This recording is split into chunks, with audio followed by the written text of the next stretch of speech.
Tentunya dengan adanya masuk produk-produk impor ya, apalagi yang Mhm. sudah disampaikan tadi oleh Ibu Melati Sarnita bahwa masuk dengan praktek-praktek yang unfair ya, praktek-praktek Mhm. yang tidak benar itu antara lain dengan apa namanya circumvention HS code, kemudian dengan praktek harga dumping itu tentunya mengganggu ya.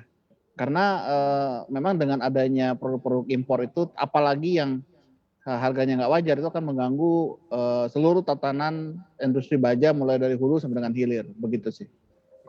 Mhm.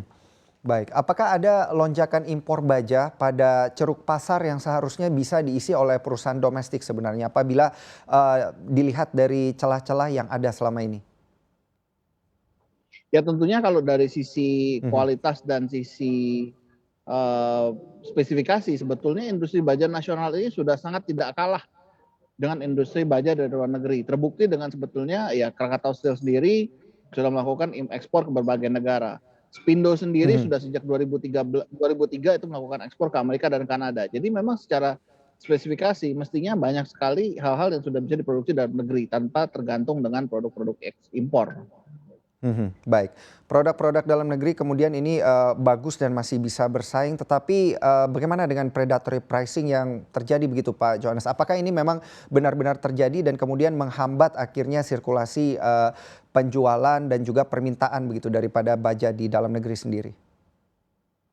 Ya, ini menarik sebetulnya. Mhm. Karena apa? Karena selalu dalam dalam hal ada barang-barang yang harga murah masuk nggak wajar, itu ada pihak yang dirugikan, ada pihak yang merasa diuntungkan. Tentu itu biasa lah ya. Tentu Mhm. dalam hal ini pemerintah selaku regulator dan yang berkepentingan untuk apa ya melindungi produk secara nasional itu yang harus punya ketegasan. Sebetulnya kita lihat komitmen itu sudah ada, tinggal masalahnya memang Indonesia ini mungkin yang perlu ditingkatkan adalah konsistensinya seperti itu. Mhm. Baik, tapi, dari sisi di lapangan sendiri begitu Pak Johannes, apakah para pengusaha-pengusaha ini benar-benar merasakan begitu ada predatory pricing? Ya itu seperti saya bilang tadi, kalau kalau bagi kami pengusaha di sektor hulu dan menengah terutama, yang kedua juga pengusaha-pengusaha yang dalam tanda petik taat karena kan Mhm.